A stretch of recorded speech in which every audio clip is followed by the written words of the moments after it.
Merci de nous retrouver dans ce nouveau numéro de votre émission Inside qui met en avant les nombreuses actions posées par l'ensemble de l'équipe gouvernementale. Pour ce nouveau numéro, je reçois pour vous Gaby Mariama Silla, ministre de l'Action sociale, de la promotion féminine et de l'enfance. Madame le ministre, bienvenue. Merci bien. Depuis près de 5 mois, vous êtes en charge de l'action sociale, de la promotion féminine et de l'enfance. Dites-nous, quel constat avez-vous fait après votre prise de fonction? Je commencerai par vous remercier de m'avoir invité à cette émission pour que je puisse parler vraiment des préoccupations qui se posent à ce jour au ministère chargé de l'action sociale, de la promotion de la femme et de l'enfance. Alors, mes constats, comme vous l'avez si bien dit, Dieu merci, depuis une décennie, je suis dans ce département. Le constat est qu'aujourd'hui, nos cibles ont des besoins. Ils ont des besoins et qu'une base a été définie. Les bases ont été définies en termes de politique. Tous les secteurs de ce département aujourd'hui ont leur politique en matière de promotion et d'autonomisation de nos différentes cibles. Le gros problème qui se pose à notre niveau, c'est par rapport à la décentralisation de ce département. Je crois que ce n'est pas ce seul département qui souffre de cela. Nous sommes représentés à un certain niveau de la décentralisation, mais pas jusqu'à la base.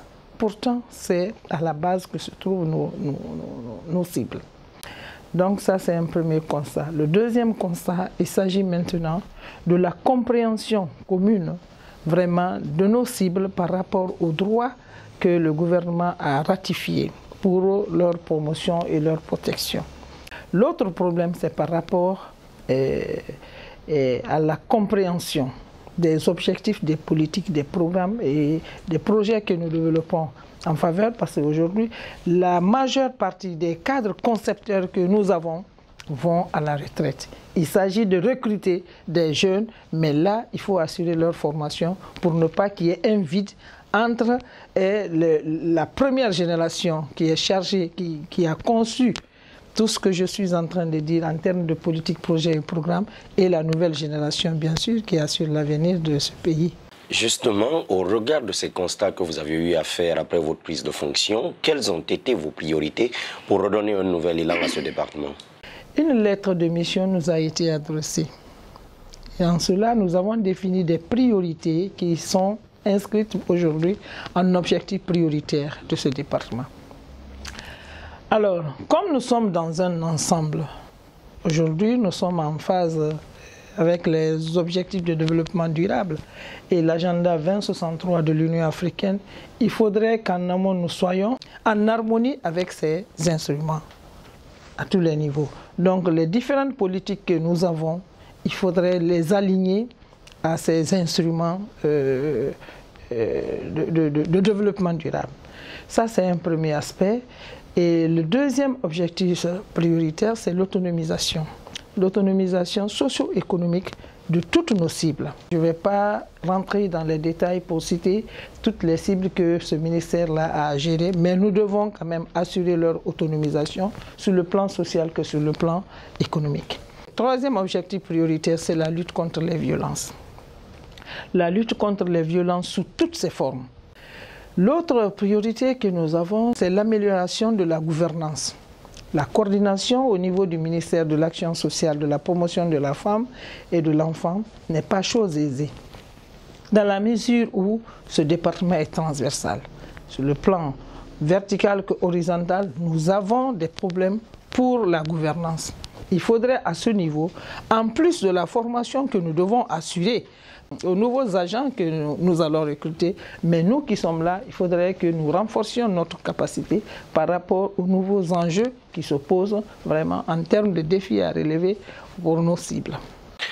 Aujourd'hui, madame, l'autonomisation des femmes de Guinée est une priorité absolue pour les décideurs sur le plan national et international. En votre qualité de responsable de l'action sociale, de la promotion féminine et de l'enfance, quelle est la politique mise en place par votre département pour favoriser cette autonomisation des femmes de Guinée? En ce qui nous concerne à notre niveau, vous savez, les femmes en majorité n'ont pas accès à l'administration publique. Lorsque vous regardez, vous n'avez pas 30% de femmes qui ont accès au plus gros employeur qui est l'État.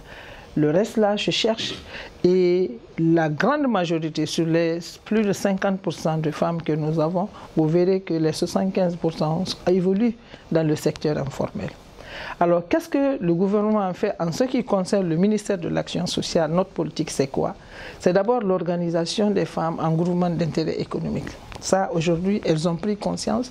Nous avons des organisations qu'on appelle couramment serrées. Mais il y a aussi les groupements féminins, les associations. Nous avons aussi les organisations fêtières des femmes, Dieu merci. En notre sein, l'État, avec la Troisième République, a érigé une division qu'on avait au niveau de la Direction nationale de la promotion féminine en direction générale, chargée des centres d'autonomisation et de promotion des femmes. Qu'est-ce qui se passe à ce niveau?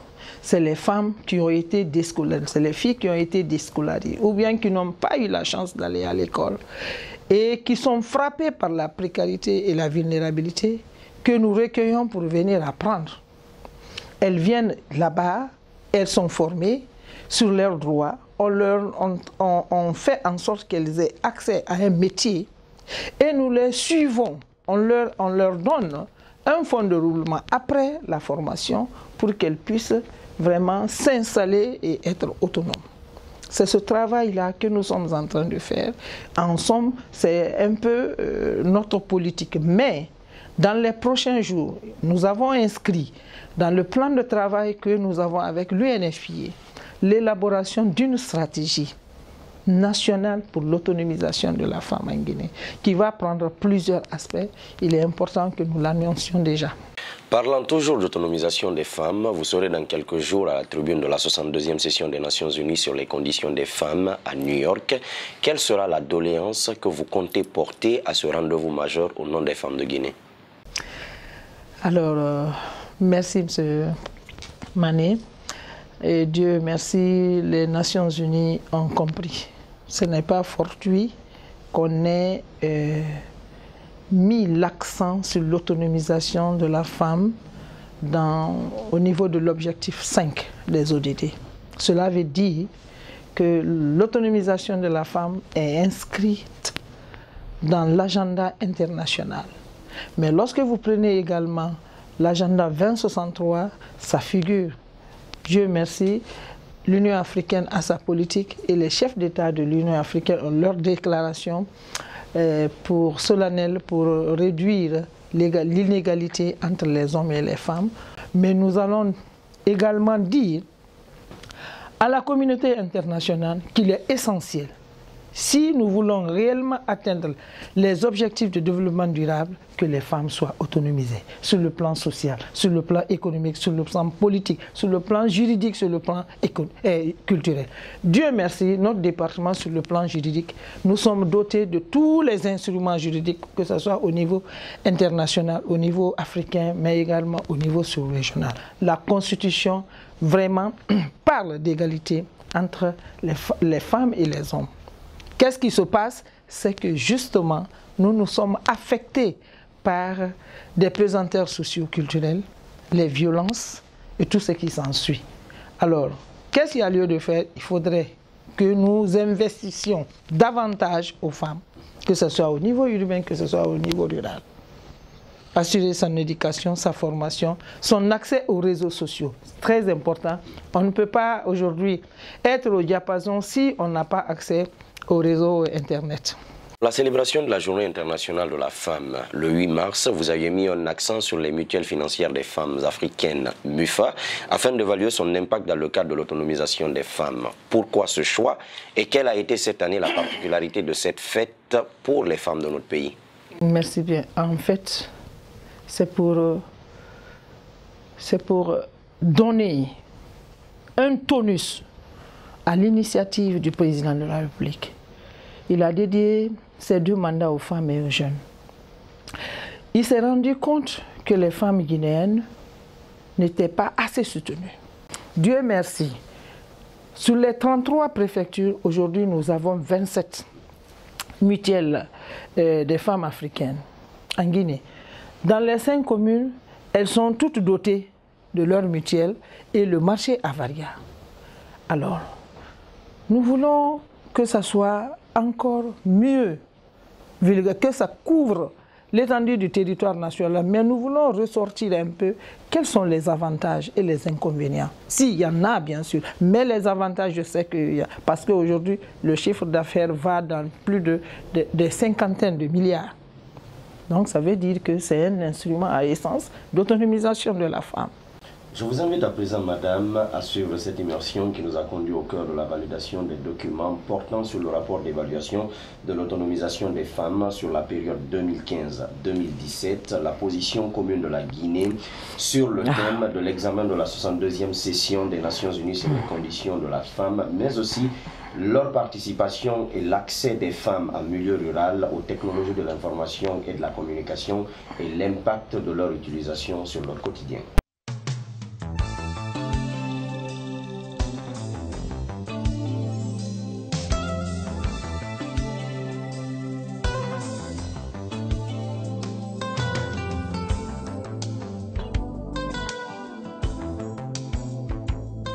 Vous avez les MIFA en Guinée, parce que c'est une des composantes qui nous tient tellement à cœur qu'on a essayé d'articuler beaucoup de perspectives autour de cette initiative qui a été vraiment développée par le professeur Alpha Condé, le président de la République, sous en tout cas toute la compréhension, la formation des femmes à la base. Merci. Et vous avez été en tout cas l'une des personnes sûres aussi pour l'appropriation de cette initiative par les femmes commerçantes et les femmes qui sont concernées par la transformation et l'entrepreneuriat féminin. Merci, je dis bonjour à tout le monde. Bonjour. Je suis venue pour vraiment vous saluer, vous remercier d'abord d'avoir participé à l'élaboration de ce document, mais d'être disposé aujourd'hui à sa validation. Donc, comme Madame la directrice l'a dit, vous qui êtes représentée ici, vous avez vraiment toutes les capacités pour pouvoir mettre en exergue ce qui a été mis dans le pays dans le domaine de l'autonomisation de la femme pour la période 2015-2017. Par contre, je ne sais pas si vous avez touché également la position commune que la Guinée doit avoir lors de la 62e session. Peut-être que la directrice a un mot à me dire là-dessus. Le thème de l'examen, elle va le rappeler certainement et me diront si, effectivement, vos travaux ont pu appréhender cela. Effectivement, vous avez envoyé votre position, vous rejoignez le groupe 77 et la Chine. Et dans le cadre d'une position vraiment commune, vous rejoignez le groupe de la CEDEAO. Et là, dans le domaine de l'éducation a été, comme je le disais tout à l'heure, évoquée, les violences basées sur le genre. Ça a été évoqué comme une des conditions d'autonomisation des femmes et vous avez exprimé votre attachement justement à cette thématique. Il y a eu aussi l'appui à l'entrepreneuriat féminin, c'est-à-dire le renforcement des capacités des femmes à la base, en milieu rural surtout. Et donc toutes ces thématiques-là sont considérées par vous et par vos pairs comme des conditions sine qua non de l'autonomisation des femmes, notamment en milieu rural. Merci, merci beaucoup.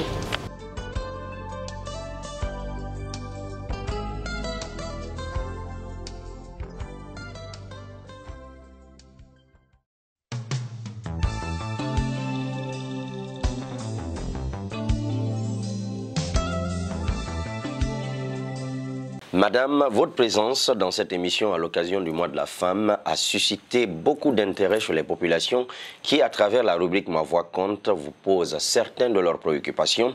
Notre équipe est allée à la rencontre de cette citoyenne qui s'interroge sur la situation des jeunes filles victimes d'abus sexuels. Je suis Madame Moussa Yoruba, je suis journaliste au groupe Adafo Média et présidente de l'ONG Femmes, Développement et Droits Humains en Guinée. Je voudrais savoir quelle politique on pourrait aujourd'hui mettre en place en Guinée pour que les dossiers de viol aillent jusqu'au bout, parce que vous le savez, nous en parlons très souvent, nous vous référons beaucoup de cas de viol, notamment des cas de viol sur mineurs, des cas de viol collectif que nous suivons sur le terrain. Qu'est-ce qu'il faut faire à votre avis pour réduire les cas de viol aujourd'hui parce qu'au niveau de notre structure, nous recevons au moins 3 à 4 cas de viol par semaine. C'est un phénomène inquiétant.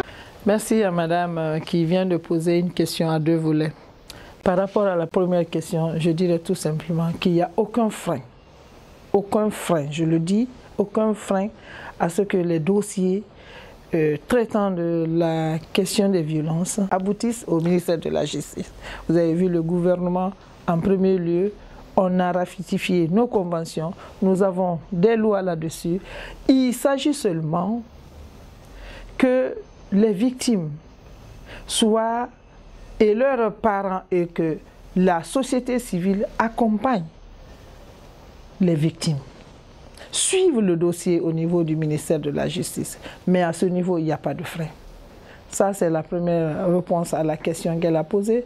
La deuxième chose, l'ampleur. Le gouvernement, il n'y a pas ce que nous n'avons pas fait, que ce soit d'ordre stratégique, programmatique, d'ordre politique, juridique. Ce phénomène nous inquiète depuis un certain temps.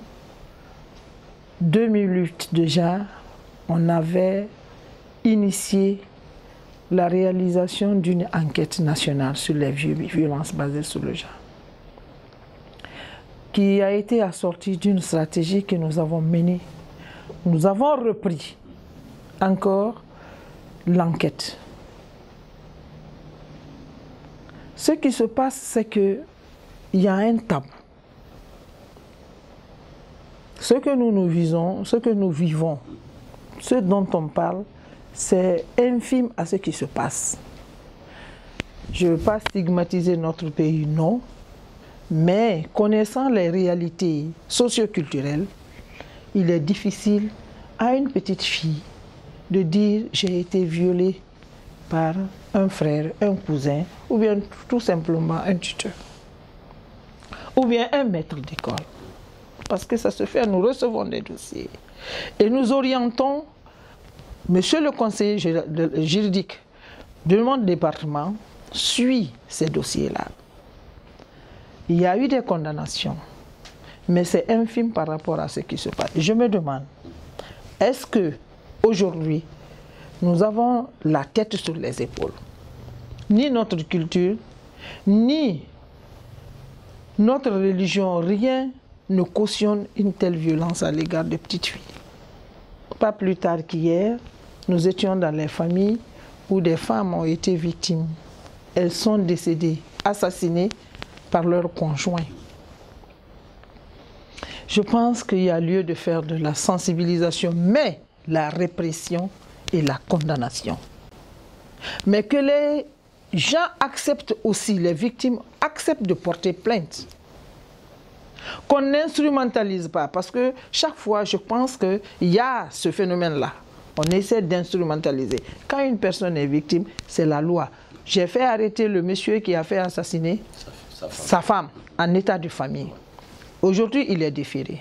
Il va servir d'exemple. Nous souhaitons que des faits... Je ne dis pas que c'est mon souhait que les femmes soient victimes, mais chaque fois qu'il est question de victime, il faut condamner avec la dernière énergie. Et là-dessus, à commencer par Monsieur le Président de la République, jusqu'à nous, personne n'est pour la violence en Guinée. Madame, toujours dans la rubrique Ma Voix compte, notre équipe a également entendu le message d'autres citoyennes qui vous posent cette question. Moi, je suis Adjira Touba, chargée de communication de la Fondation pour le secours et l'insertion sociale des albinos. Alors, Madame la Ministre, concrètement, quelle différence comptez-vous faire par rapport à vos prédécesseurs concernant la situation des enfants albinos qui déambulent dans la rue avec tous les dangers que cela comporte? Tout ce qui se décide souvent sans nous peut être peut-être contre nous. Par rapport aux albinos, nous avons commencé à célébrer la journée internationale de l'albinisme. Depuis deux ans maintenant, nous le célébrons. Il est bon que nous passons à l'échelle. Nous le ferons, Dieu merci. Les albinos sont organisés. Il y a des organisations qui les représentent, avec lesquelles nous allons travailler pour pouvoir mettre en tout cas, des bases par rapport à la gestion de leur situation. Mais encore une fois, l'État est partant pour tout ce qui peut aider le Guinéen, le citoyen guinéen, à se promouvoir, mais aussi à être protégé. Il n'y a pas de discrimination, l'État est contre le gouvernement et nous sommes là pour travailler avec tout le monde. Ce que je vais saluer, c'est d'abord la reconnaissance de cette journée que nous célébrons avec les albinos. Madame, le gouvernement guinéen, à travers votre département, œuvre pour une protection sociale inclusive après l'adoption d'un document cadre dans ce sens. Quel est le mécanisme mis en place par votre ministère dans le cadre de sa vulgarisation auprès des populations? Nous avons la politique de protection sociale qui a été remise au gouvernement, monsieur le Premier ministre, c'était en 2017. Alors, cette politique, elle est globale. Nous avons recruté un consultant pour nous définir les grandes priorités. Nous leur avons communiqué nos idées en termes de priorité par rapport à la politique. La politique qui est là, elle n'est pas connue. Une priorité, c'est de faire connaître c'est quoi, quel est le contenu de cette politique. L'autre priorité, c'est d'avoir un registre social unifié. Il faut que nous dénombrions, que nous sachions quelles sont les populations qui ont réellement besoin d'aide sociale, d'assistance. Alors, dans les autres pays, il y a ce qu'on appelle le registre social. Chez nous, lorsque nous avons réuni tous les acteurs intervenant dans le domaine de l'assistance sociale, ils ont dit pour pouvoir harmoniser, en tout cas ceux qui ont les différentes bases de données par rapport à la gestion de leur population vulnérable, lorsqu'on les a réunis, ils ont dit nous optons pour un concept, c'est le registre social unifié. Nous sommes avec l'UNICEF, avec la Banque mondiale, avec les autres partenaires qui nous ont accompagnés dans le domaine de l'élaboration de la politique de protection sociale pour que nous puissions définir et mettre en place dans notre pays un registre social unifié. Pourquoi? Ça va nous aider à identifier les populations cibles qui en ont besoin, mais ça va nous éviter les gaspillages et les doublons. Oui, ça va nous éviter cela. Et également nous permettre de faire face lorsqu'il y a des urgences. Parce qu'ils sont connus, ils sont identifiés, ils sont dans une base de données. Voici pourquoi nous voulons réaliser ce registre social unifié qui est une priorité. Dieu merci, il est en bonne place dans le programme national de développement socio-économique de la Guinée. Votre mot de la fin, Madame le ministre. Mon mot de la fin, je voudrais remercier d'abord les femmes de Guinée. Les femmes de Guinée qui se sont mobilisées pour leur journée. C'est une journée internationale, mais ça n'a pas été donné comme ça, fortuitement. Elle a été arrachée par nos dévancières. Les femmes guinéennes l'ont compris. Le thème est axé sur la femme rurale. Il faut que cette femme-là soit autonomisée pour que nous puissions vraiment atteindre les objectifs de développement de notre nation. Ça, c'est un premier. Merci pour la mobilisation. Je voudrais également remercier les femmes rurales, en milieu rural, qui ont réussi à s'extraire de la pauvreté, de la précarité dans laquelle elles ont vécu, mais ont réussi à aider leurs consoeurs aussi à avoir un métier. Je voudrais les remercier. Elles ont bénéficié du trophée de Monsieur le Président de la République. Mais remercier très sincèrement nos partenaires au développement qui nous accompagnent durant tout le processus. Ils nous ont accompagnés, ils nous ont appuyés techniquement et financièrement. Et le gros remerciement revient au gouvernement qui a inscrit vraiment dans son agenda national les questions d'autonomisation de la femme. Merci également au ministère, vous allez me dire qu'il fait partie du gouvernement, mais c'est important que je le dise, le ministère des Postes et de l'économie numérique s'inscrit dans ce domaine-là, l'autonomisation de la femme, surtout en milieu rural. Il vient de donner aux femmes sans ordinateur, aux femmes et filles rurales sans ordinateur, qui sont dans les centres d'autonomisation de la femme, où les femmes viendront pour apprendre vraiment l'utilisation de l'ordinateur et vraiment leur accès aux réseaux sociaux. Nous voulons les remercier. Nous voulons également remercier les agences du système des Nations Unies qui nous ont aidés à réaliser vraiment un documentaire sur les femmes rurales mettant en évidence leurs produits. Aussi l'exposition que vous avez vue. Alors tout ce mouvement d'ensemble, la commission, je voudrais rendre hommage au cadre du ministère de l'Action sociale, de la promotion de la femme, mais également rendre hommage aux points focaux qui nous ont accompagnés. Je les remercie très sincèrement pour leur collaboration, mais aussi pour leur soutien. Merci bien, madame. Merci beaucoup. Mesdames et messieurs, c'est la fin de cette émission Inside qui a reçu pour vous Gaby Mariama Sylla, ministre de l'Action sociale, de la promotion féminine et de l'enfance. Vous pouvez retrouver l'intégralité de cette émission sur la page Facebook du gouvernement, sur nos médias partenaires. Je vous donne rendez-vous la semaine prochaine pour un autre numéro de votre émission.